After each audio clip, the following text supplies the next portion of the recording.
Welcome to Eat Blog Talk, where food bloggers come to get their fill of the latest tips, tricks, and insight into the world of food blogging. If you feel that hunger for information, we'll provide you with the tools you need to add value to your blog, and we'll also ensure you're taking care of yourself, because food blogging is a demanding job. Now, please welcome your host, Megan Porta. Food bloggers, hey, are you looking for new ways to make money as a blogger? If so, we have got your back. We have launched an ebook called Conversations on Monetization.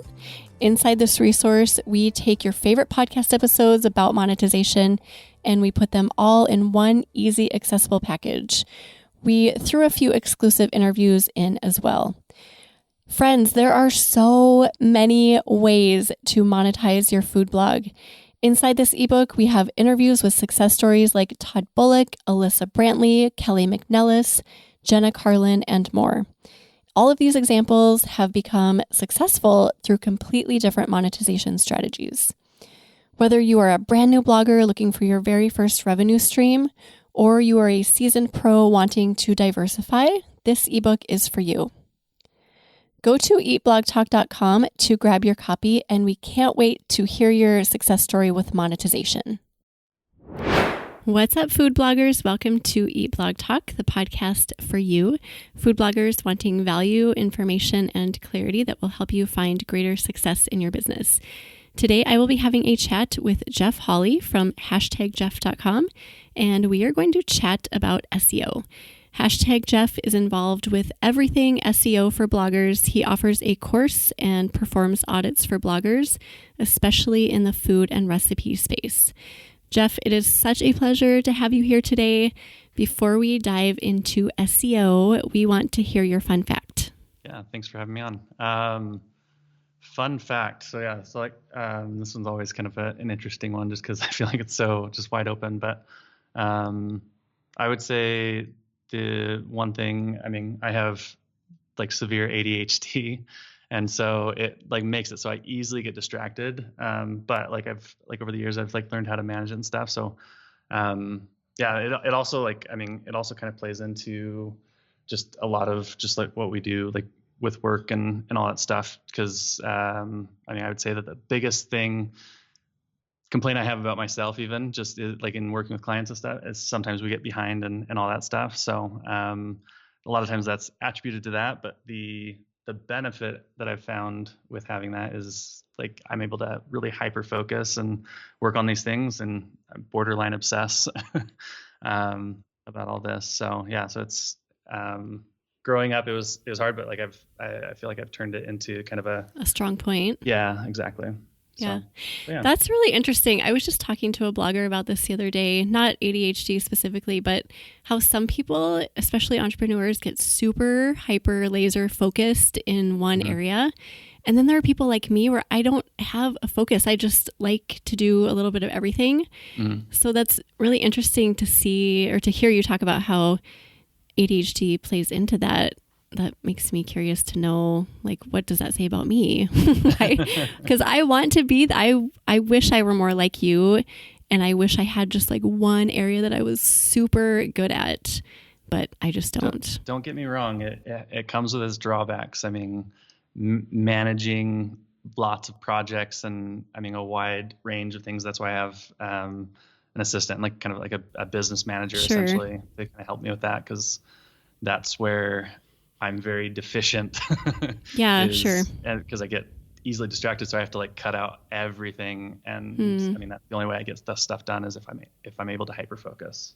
Yeah, there are pros and cons, I suppose, to each side, but I see your point. Well, you're here to talk about SEO. You are the SEO guru and one who is very respected within our food blogging space. So speaking for everybody listening, we're just so grateful for your time today and the expertise you are bringing to the table. So thank you again for being here. The topic of SEO has exploded, as you know, Jeff, in recent years for food bloggers especially, and a lot of us are really trying to dig into it in a new way. You have tons of knowledge to share, and I brought a few kind of random specific questions for you that fall under this category that I've noticed food bloggers asking within our community and inside the forums. So thank you for tackling this very random list, and let's just get started with that. The first question I sent over to you is one that I've seen repeatedly pop up. Can you shed light on when we should update old content and when we should not? There's a collective fear I've been sensing in the world of food blogging about when our posts are crawled by Google and how that's tied to updating content. Is there ever a time we should avoid updating content? Like maybe when a post is ranked 1 through 5 in Google, and even if it is in positions 1 through 5, is it okay to make small adjustments to a post? So give me your thoughts on that. Yeah. So this one, I mean, it's obviously kind of a big topic just in general. And I do get a lot of, specific questions related to this.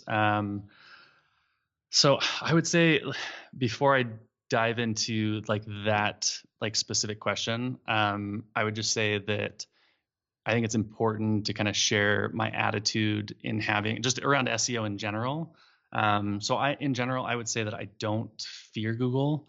When I first came into this space and working with bloggers and all this stuff, I felt like there was a lack of knowledge or awareness of SEO and Google and all that stuff over the last couple of years. That awareness has obviously gone up as the topic of SEO has grown and interest in it has grown and all that stuff.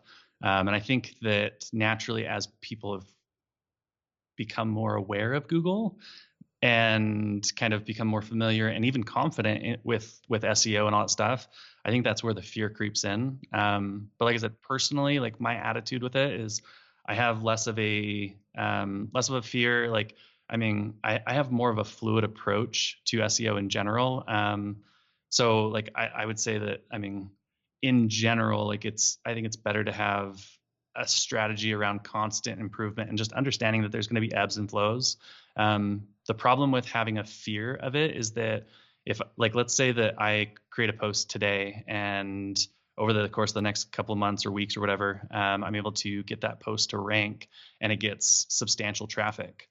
And let's say that I hold a top 3 or top 5 position pretty consistently for a pretty good keyword there. That's obviously a really good scenario. So, but if we fast forward to a year from now, 2 years, 5 years from now, we have to understand that eventually that post is going to fall off or start to decline because it's starting, even though food in general and recipes doesn't really get outdated. It still kind of stagnates. And so the reason I have this fluid or this constant improvement is ideally, in an ideal world, again, if you didn't have this fear of Google, you would be constantly touching and sharing and improving your posts, replacing an image here or there, especially as those images, get older and things like that, not up to your standards. So in general, I would say that that's a healthier approach to SEO is just to kind of have that. That being said, let me just kind of produce kind of a few caveats is posts that produce a good portion or percentage of your traffic. Obviously, those I'm probably just going to kind of set aside and just say I'm just in general, I'm not going to touch these. So that's where I would have this, not fear of Google, but I would have this safe space. It's kind of out in the wilderness or things like that. There's wild animals, and going to Yellowstone, for instance, there's wild animals and you can approach them if you really want. But if you keep you just want to keep your space. You just want to understand that, doing certain things can instigate. Sacred space, exactly. Keeping it kind of sacred. Yeah. And so if you have a couple posts that have substantial organic traffic, I would say again, that's where I have kind of this safe space just so that, I don't hurt those ones. But you can focus on, I would say, you still have 90, 95, 99% of your site that you can still touch. It's just those those few that bring in a substantial percentage of your traffic, if that makes sense. So not necessarily in top 3 of Google ranking, but more just looking at which ones are the top for your blog specifically in bringing in traffic. Correct. Okay. And you kind of have to like assess your own risk. So like, I mean, for some sites, 5,000 organic page views per month could be substantial risk. For some larger sites, 5,000 organic page views might not be as much. And so the risk is much lower to them. And so they're able to kind of approach that with a little less fear, I guess. And yes, like I would say that it's less about ranking and it's more about traffic, because there's a bunch of other factors that come in. So don't just look at, oh, this is ranked top 3, don't touch it. Look at the organic traffic that has gotten over the course of like the last few months or last year or so, especially if it's more seasonal, just because you might not be in the season that it's in. So yeah, so I would look at it as organic traffic. The other thing is like a ranking for a smaller keyword versus a bigger keyword, and that's where I like it's all, I mean, risk assessment. So it's like risk versus reward. Like if you're ranked 3 for a lower keyword, but you have a higher keyword that it's also relevant for that has a lot of reward potentially, I mean, that's where it might be worthwhile to take a smaller risk to do that. So yeah, and then you also have to look at the opportunities. So if it's a newer post, so if it's only a few months old and it has substantial content and it's well written, I mean, a lot of keyword research, then the opportunity is a lot smaller in that case. But if it's a post that's a few years old, so let's say it's 2 or 3 years old, it has a lot of content, but maybe only has 1 image and no headings. To me, the opportunity for improvement there is, I can include a few headings. I can break up that content and make it easier to read. I could add a few images, maybe a few process shots to make it so that the recipe is easier to follow. So right there, the opportunity for improvement was much more obvious. Also, bringing something that's 3 years old forward and making it 2020 or 2021 as we approach there. I mean, that's the opportunity there is higher. So, I mean, my opportunity for success, I would say, is did that make sense? Kind of how I explained it? So an older post, let's say I have something deep in my archives that has potential, but it's got maybe 1 image and the copy inside is pretty thin content. Yeah. If I go in and add value to the post and add some new images, there's more opportunity there as opposed to like a newer post that you put up today. You put all that content in, but it's brand new. Is that kind of what you're saying? Correct. So the opportunity is greater with that older content that you can refurbish. Yeah. And then the opportunity I'm talking about is where it is now versus how much improvement you can make on it. And so, yeah, like adding content, improving readability with headings and bullets and other things like that, improving user experience. So images, video, like whatever that might be, things like that. I mean, those are all opportunities. And and then also another opportunity that seems kind of weird, but like refreshing something from older to like bringing it forward so it's current. That date or that published time is also an opportunity as well. So the more opportunities, that's where I am much more willing to take on more risk because I'm increasing my chances because I'm like, like there's all these opportunities that I have. And so that's going to decrease the amount of risk because of how much opportunity there is. Okay. That finally clicked with me. That makes sense now. Okay. And the other opportunity I didn't mention was also seasonality or trend. So like during the summer, if I did like a Christmas cookie, like that's lower opportunity because I mean, it's not seasonal. Like the traction I'm going to get from that isn't quite as high. Whereas if I do that November, December, that's like something like a cookie that's more like Christmas, popular around Christmas.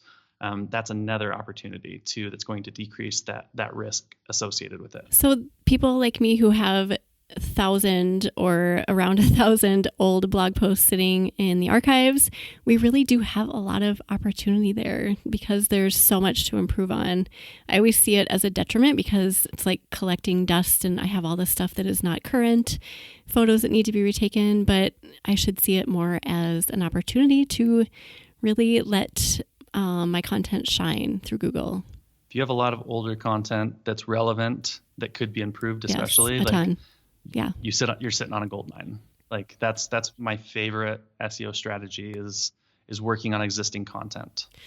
Well, that's all I've been doing for 6 months. I finally got to the point this year where I was like done with new content. I cannot keep adding to this massive collection of recipes. So for 6 months, that's all I've been doing is going back and taking the gems out, dusting them off, making them better. So I'm hoping that the fruits of my labor start to grow from that.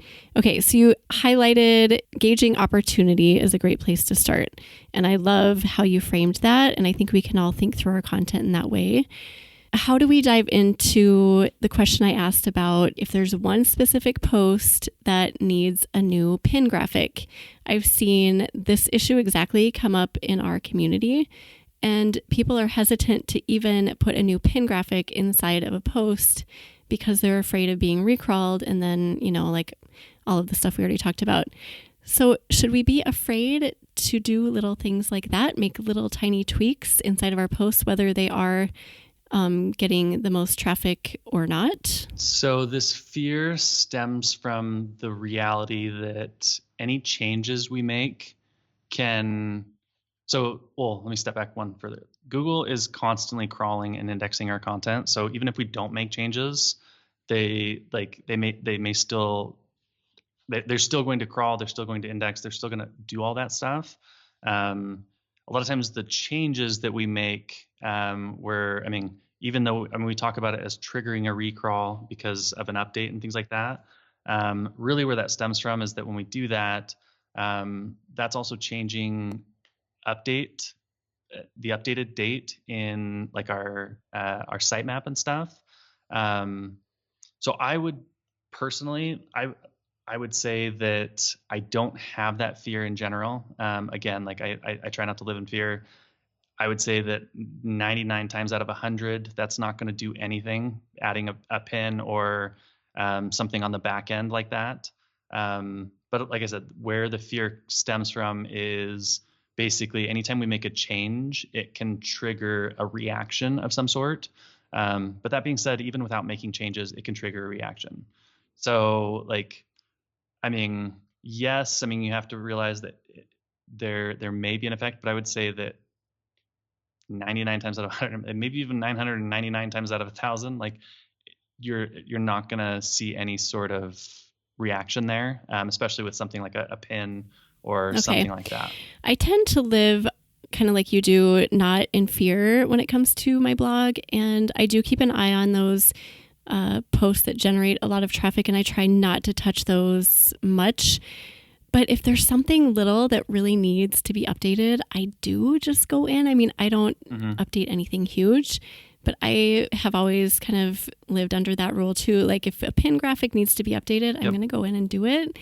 And I haven't seen any hugely negative effects from it, but I get caught up in other people's fear, and people are like, "Oh my gosh, I can't change my pin graphic because I'm going to get recrawled." And then I start thinking, well, should I be worried about this too? So I'm really glad that you're talking about this because it helps me feel like I'm doing the right thing. Well, not that anyone's doing the wrong thing. You know what I'm saying? Yeah. Like it gives me permission to continue doing what I've been doing. So if it helps, maybe instead of referring to the fear, it's talking about the opportunity cost of not doing that. Because if you have an old pin or don't even have a pin, you're going to diminish the authority that you can build through Pinterest and other strategies outside of your site itself, which is what also impacts SEO. So if having a pin on there or even having an updated pin image is going to improve how you do socially on Pinterest and Facebook and all that stuff, if that's going to improve there, then I would say that the opportunity is far outweighs the risk associated with it. And so like it's thinking about like basically what the positives are rather than the fear, because there's always going to be fear. Like there's always, I mean, you get into a car, I mean, there's always going to be a fear of a car accident, but I mean, the odds are much smaller than the opportunity of getting from point A to point B or whatever that might be, you know? So Well said. I love that. The opportunity cost of not doing it versus fearing it. That's such a good way to look at it. And you have to think outside of Google too. yes. If it's putting a Pinterest pin in your post that's going to add massive value on Pinterest, then it's probably good to do that, right? Yeah. I mean, you shouldn't, like you started this whole conversation with, we shouldn't fear Google. And I think the word fear in itself, if you're fearing anything, to me, that just implies desperation and a whole host of negative things. And especially with a blog that you're thinking about all the time, if you attach fear to it, then for me, I think only bad things can come of that. So releasing that word fear and looking more at opportunity. You've said the word opportunity a handful of times, and I love that, Jeff. That was very well said. Okay, is there anything else on that topic? Not really. I mean, there's going to be lots of questions around that. Like even people listening are going to kind of have like scenarios and whatnot. So I mean, that one has a bunch of connecting points, but I think that's a good foundation to have and stuff. And I mean, they can always reach out if they have a question about it. But yeah, like I mean, my answer is going to be the same. It's just, I mean, yes, the fear is based on truth, but like really, like you have to like look at the opportunities, and you have to look at, I mean, what you're missing out on by not doing it. Perfect. So another thing that I personally struggle with, and I know a lot of people listening are with me on this because, again, I see this being talked about constantly in our community and on the forums, is how to do keyword research. And I know this too is like a topic in itself that you could probably talk endlessly about. But in a nutshell, talk us through the best way to do keyword research. Yeah. So again, a big topic, like you said. So if I was just going to put this simply, I mean, it's going to be first and foremost is keyword research is not about SEO. It's not about Google. Keyword research is about the user, and it's about intent. So when you're doing keyword research, like forget keywords in and of themselves. Like you're looking for topic and intent. So if I'm looking to do a banana bread recipe, like I'm looking at the intent of that, like, and I mean, technically, if I was just looking at the information ecosystem of banana bread, I could go down the Wikipedia route, but really that's not what this is about. This is about somebody looking to make banana bread and having the tools and information that they need to make banana bread. So it's going to be determining first and foremost, like, what do I need to address for people to make this? I need to also look to see what the level of these users are. So it's like, are they experts in making recipes? So do I need to talk about like a little bit more in detail in mixing flour and ingredients, or are they at a are they higher level, lower level? Like what kind of level are they? And then also, like, there's also like, I mean, certain types of audience. So like banana bread, if you're going after a US based audience, I mean, you don't need to have much information about ingredients, because I would say that those are probably mostly common ingredients for most American English speaking audience. Whereas like if I'm going after like Asian cuisine, or I mean Mediterranean or something like that, where it has other things, like that's where I have to determine how far down that rabbit hole goes based on my user, like my reader's understanding, and then what they need to accomplish the task at hand. So the intent behind it. So first and foremost, I mean, keyword research is all about intent. It's about knowing our readers and getting them from point A to point B as quickly and easily as possible.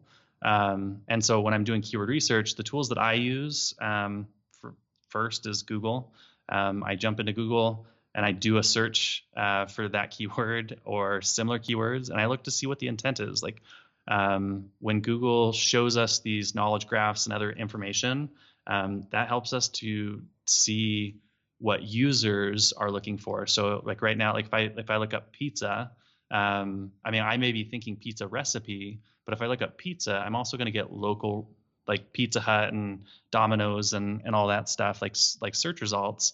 And then, I mean, some other things. Whereas if I search banana bread, I might, like, I'm probably going to get just more recipe based information, because the majority. And so what we take from that is basically Google is understanding users. And so if we see that mixed search result, that helps us to see that, okay, a lot of people are looking for local places. They're also looking for recipes and other things like that. But we'll also see questions. We'll also see like a bunch of things. And so you can, I mean, if you don't have any paid tools, Google is honestly more than enough to do your keyword research starting out.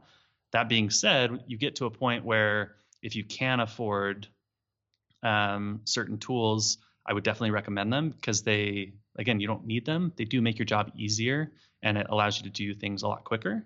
So my go-to for keyword research is SEMrush. I still use Google first and foremost. I mean, that's the first place I go to, but then I'll use SEMrush for keyword research, because again, it just kind of helps me see other things, such as like volume of like searches, how many people might be searching for it. I mean, you have to understand that that's all, I don't want to say made up numbers, but they're predicted based on just information that we have. So you have to take the numbers with a grain of salt, but like that really just kind of gives you some context as to how big the term is, and a bunch of other information around that. And then when I'm doing keyword research, like I said, when I'm doing keyword research, I use those tools, and I just have like an Excel doc or a Google Sheets open, and I'll literally just like, rather than putting the specific keywords, I'm putting topics and things like that and intent behind it. So I mean, I might write down spicy, and the way that I interpret that when I'm actually writing the post is like controlling, I mean, how much spice is it in it, or like ingredients that control that spice, jalapeno versus something else. And so when I'm doing that, like I'm basically just down the list in a Google Sheet, and I'm just writing down these words that are based around questions and other things that I'm seeing in Google and SEMrush and all these things. And so then when I'm done with my keyword research, I just have this like list of 10, 15, 20, 30, however many like topics or keywords that I go down. And then from there, I organize those into headings and topics, and basically just outline my post from there. And if you have somebody writing, a lot of times you can actually just outline your post that way, and then send them that outline, and then they don't even have to do the keyword research because they have this outline. But that also kind of jumps right into kind of that next part, which we were talking about, headings, which headings, we have to understand, a lot of people write these headings, or they try to write these headings based on these keywords. And yes, keywords are important to users as well as Google, but we don't need to write them verbatim. Really, the goal of headings is to help readers understand what our post is about without having to read everything word for word.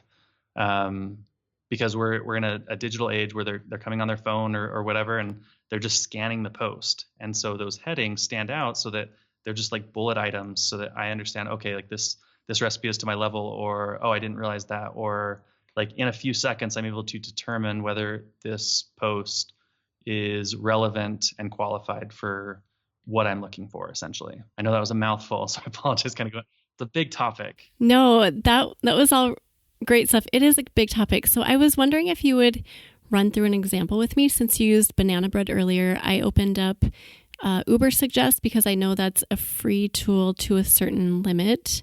And then I also opened up Google, and I typed in banana bread into each. So with your method that you talked us through, are you saying that you kind of look at the keyword ideas that come up, and you try to incorporate all of those, or not all of them, but the ones that stand out for you within the post? So what I'm seeing is like banana bread recipe, banana bread with chocolate chips, banana bread easy, banana bread healthy, and then on the Google side, favorite banana bread.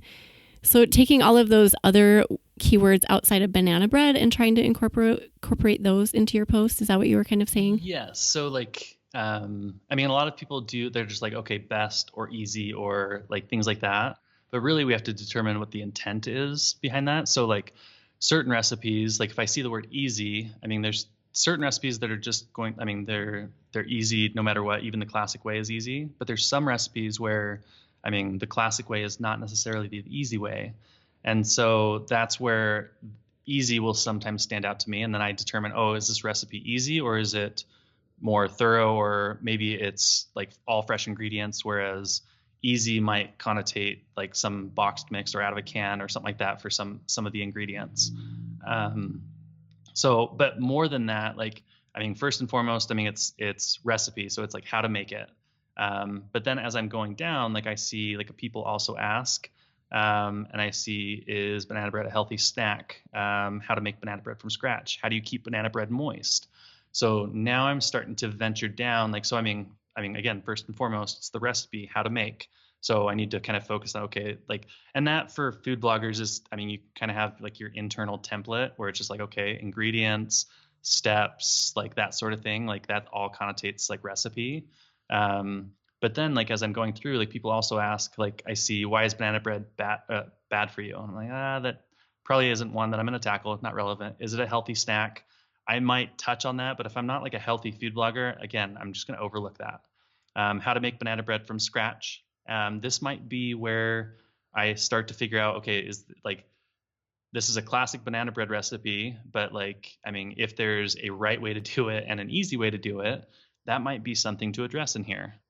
So like from scratch, like I might like use, I don't know, a few additional ingredients. Whereas if I want to cut a corner, if you don't have time, like I may just include, hey, like instead of, I don't know, like, you know, like biscuits and gravy, like instead of like making the biscuits from scratch, you can go and buy just the can of biscuits if you'd prefer.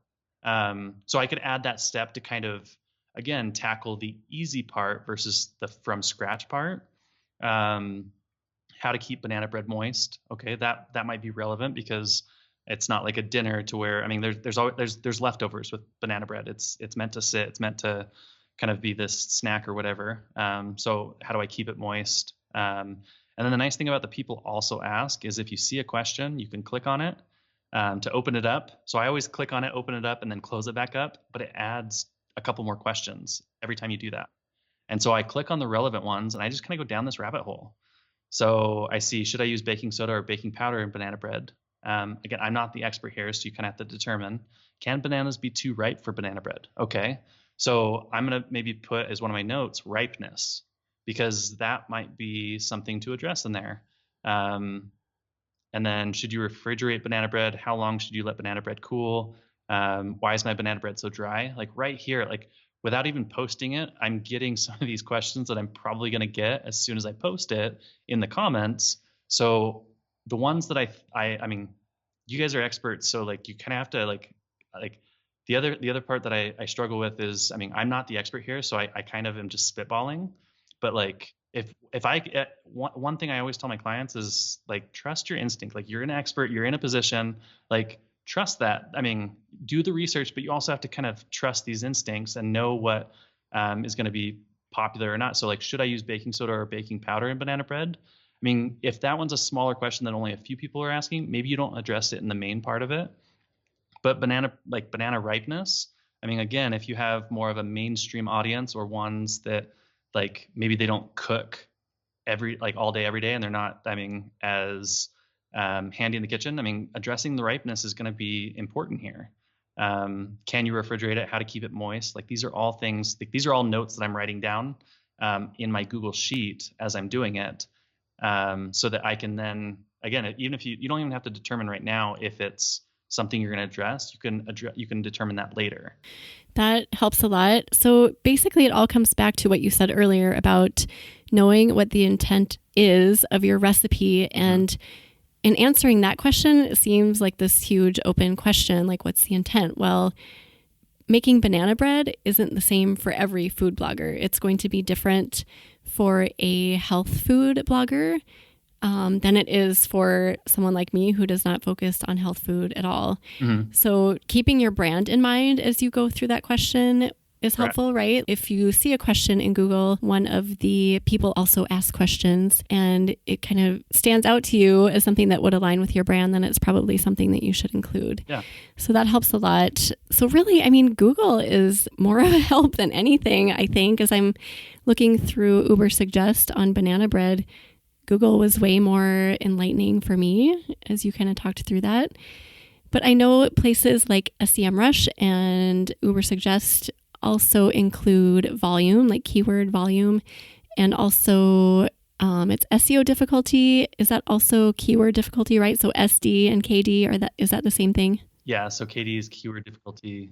I don't know what the other one is in Uber Suggest. I don't use Uber Suggest. I'm not a big Neil Patel fan. Oh, sorry. No, it's fine. I mean, it's one of those tools that like they hit the mainstream, but it's, in my opinion, it's not.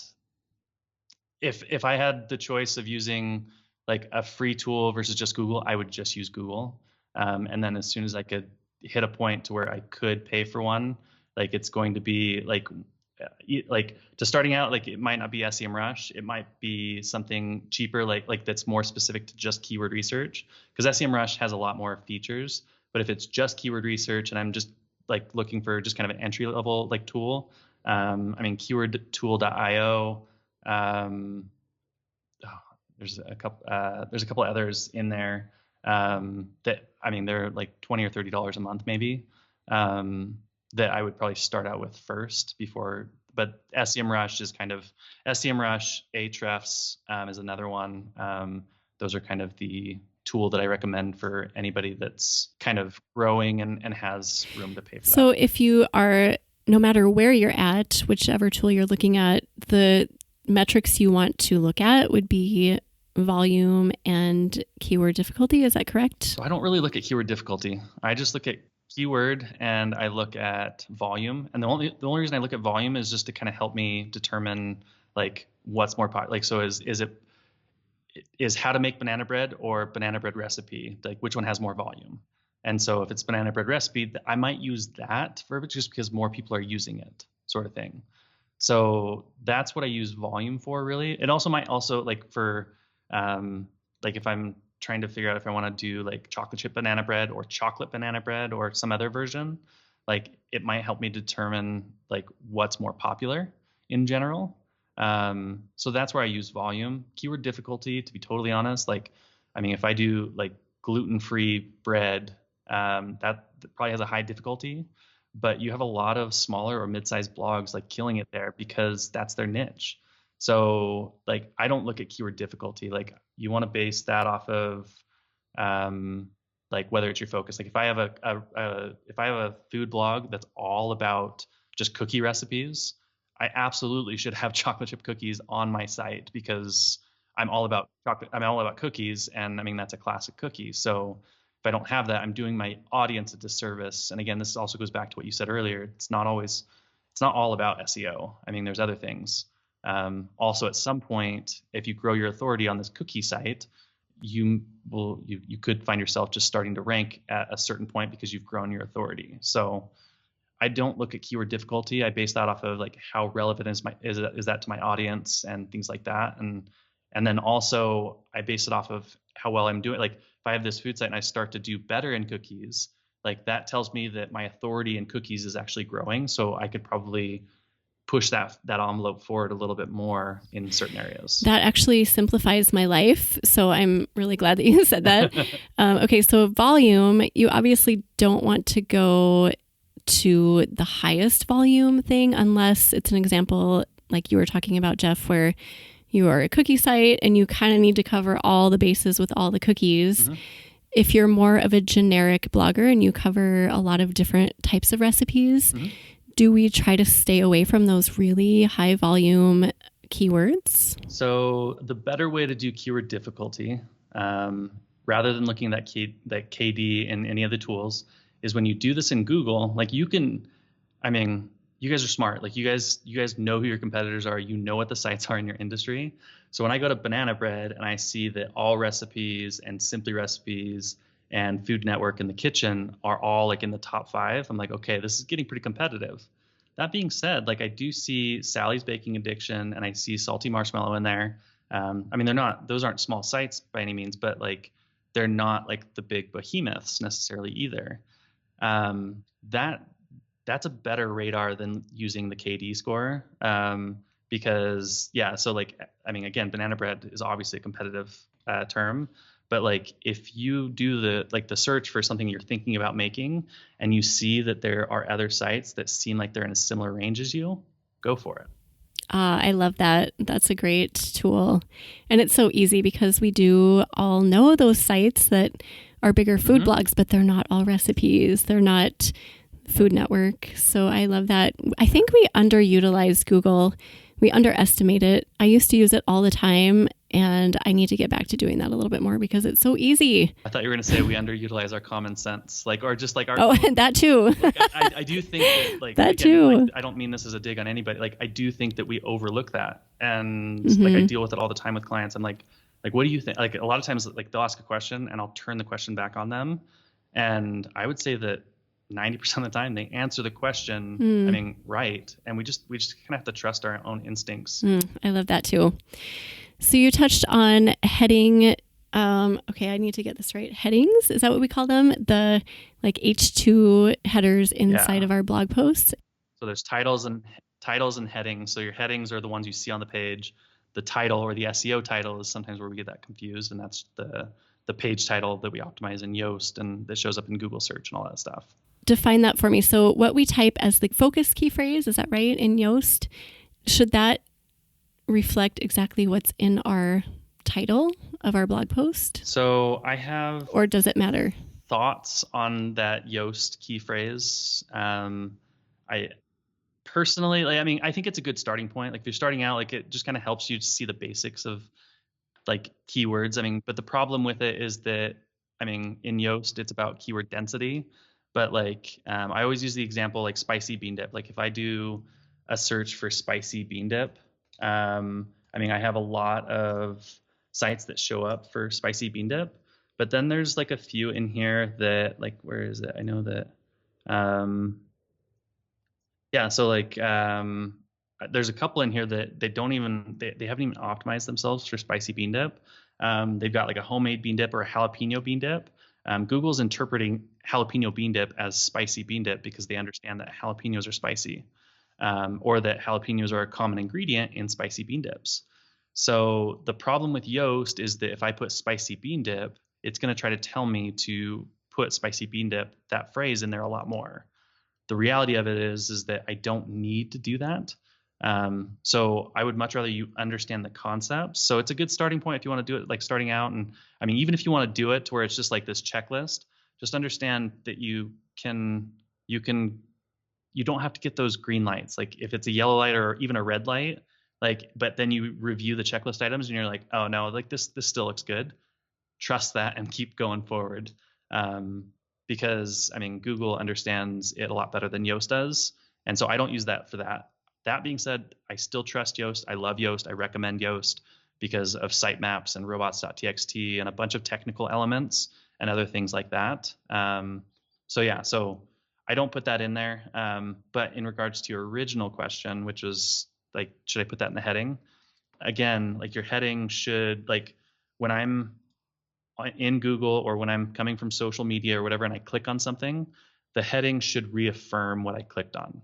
So you don't want it too long. Like you want it to be just kind of punchy. Like, so if I clicked on spicy bean dip, then the heading should be something that basically is spicy bean dip. Okay. So it could be a variation like delicious spicy bean dip recipe. Yeah. I mean, typically I put more identifiers in like the SEO title where I have a little bit more space.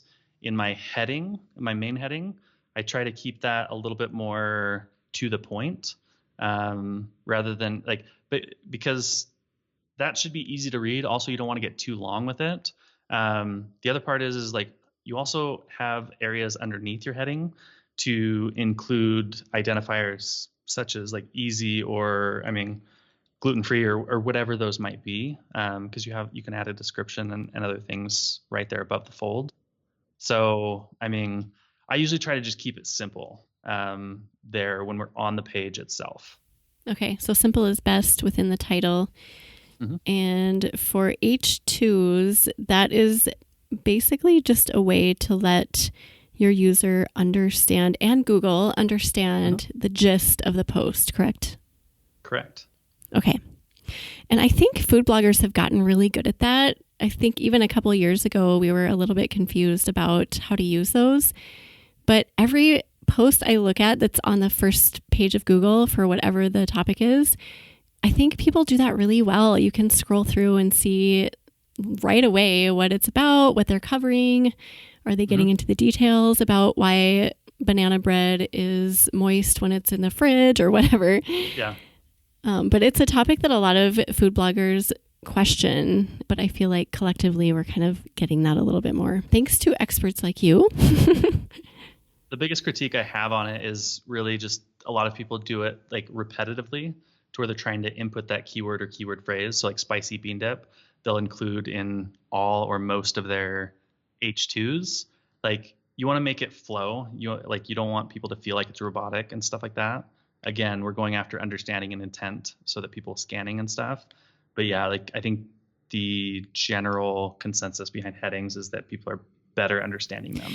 So when Yoast doesn't give me a green light and it says you need to have another keyword in your H2 headings or whatever, however it words that, I don't necessarily need to listen if I feel like I've covered it enough, correct? Correct. Okay. Because dang it, that green light. We all want that green light. Yep.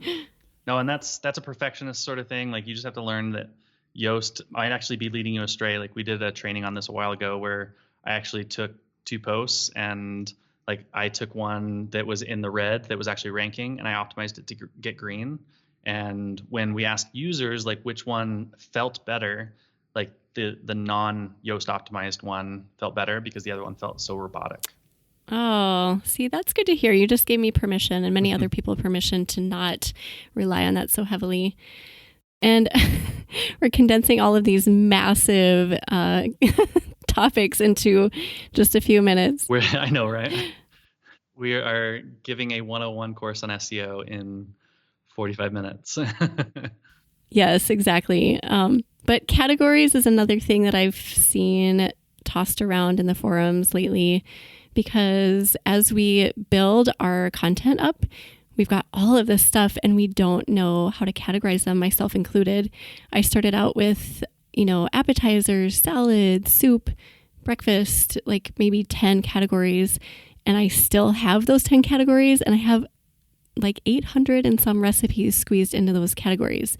So before I dig in, I just want to know, is this the right way to do it? Should I leave it alone? Should I add more categories? How do I go about that? Yeah. So first, actually, so with categories, like I get questions about categories and tags all the time.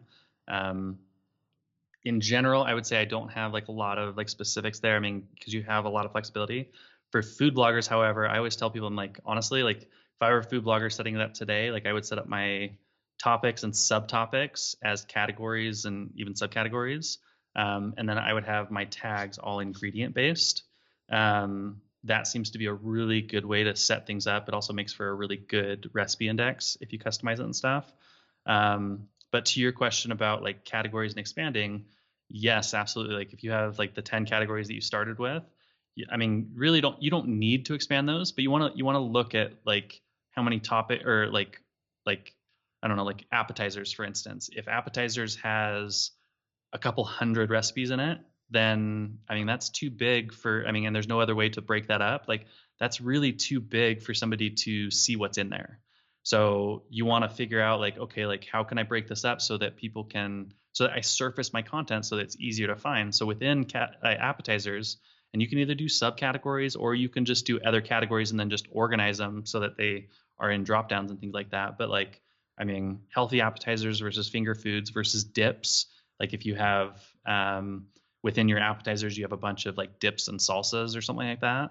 I mean, you can create another category specifically for dips or salsas or finger foods. And again, that's just helping you to break that content up, and it helps the user find specifics within that content, because as a category grows, I mean, it's kind of like I always use Amazon as an example. Like because like in the blogging world, like we're told that like, oh, we should only have 15 categories and we should only have like X amount of number of whatever. Like, no, that's all BS. Like it depends on how big and intricate our topics and content is, because Amazon.com, like if they were limited to how many categories and topics they had, like nobody would use the site. Like they literally have hundreds of thousands of categories because of how many products and like topics and all that stuff they have.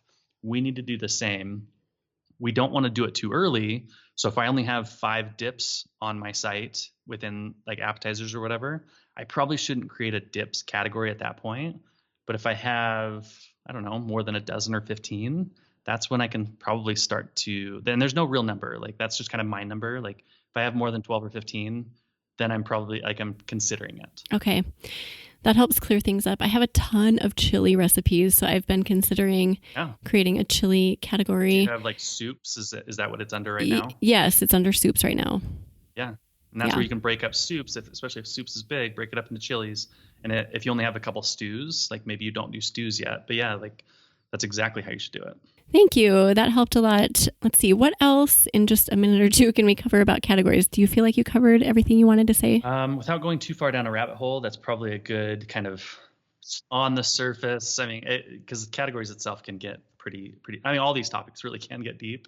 But yeah, that's probably a good just kind of on the surface covering for that. And you said tags are good to keep more ingredient based. What about diet based? Do you recommend using tags for that as well?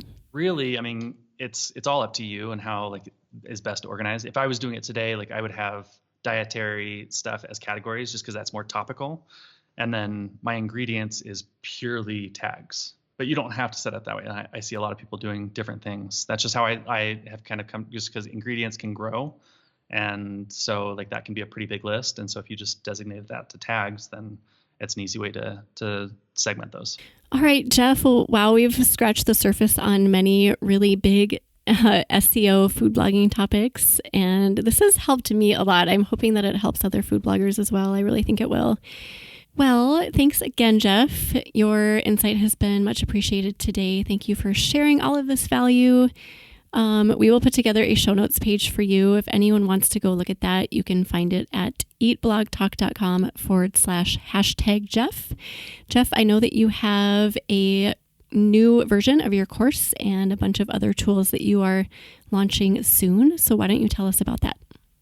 Yeah. So we're getting ready to relaunch our community, which is the SEO course and things like that. But we're gonna have our own platform. But we're also going to be able to kind of separate some things a little bit easier. So you'll have the kind of just digest content and work through it like through the community and more of like a forum based. But we're also shortly after launching, we're actually going to be putting together more formal courses that you'll, as a member, you'll have access to. But they'll be more teachable like courses to where you go through like A to Z sort of modules because we have a lot of people that want to learn that way. And then we're expanding our audits right now. So we do a lot of audits for clients. We have been for a while, but we're also building tools to help people kind of keep an eye on their content a whole lot more and more regular. So, I mean, it's going to be kind of an ongoing audit, but we'll be launching those, I mean, here in the next month or so. So, but as far as, I mean, our course or our membership, we did create a discount code for your community. So we're going to be launching an annual version of our community. Up to this point, we've only done monthly just because of a bunch of other things, but you can use the discount code EATBLOGTALK, all one word. We'll include that in the show notes as well, but EATBLOGTALK, and that'll get you the #Jeff course community for $99 for the whole year. Awesome. Thank you so much for offering that. I hope people take you up on that. And I'm excited to check it out myself. So thank you for putting up with my questions today. I'm not by any means an SEO girl. So thank you for answering everything. Most people aren't. Oh. Well, that's good to know. That's why we have people like you, right? That's why I have a job. Yeah, exactly. I think we all know where to find you, but why don't you reiterate where we can find you online, Jeff? Yeah. So if you just #Jeff.com is our website. all spelled out. I can't get the domain with the hashtag symbol. Hashtagjeff.com. Email just hello@hashtagjeff.com. And then I mean, on Instagram, a lot of people reach out to me at #Jeff. We're also on Facebook as well, so you can search us there. But email is probably the best, or our website for information and signups for the course and all that stuff. Awesome. Well, thank you again, Jeff, for being here. And thank you for listening today, food bloggers. I will see you next time. We're glad you could join us on this episode of Eat Blog Talk. For more resources based on today's discussion, as well as show notes and an opportunity to be on a future episode of the show, be sure to head to eatblogtalk.com. If you feel that hunger for information, we'll be here to feed you on Eat Blog Talk.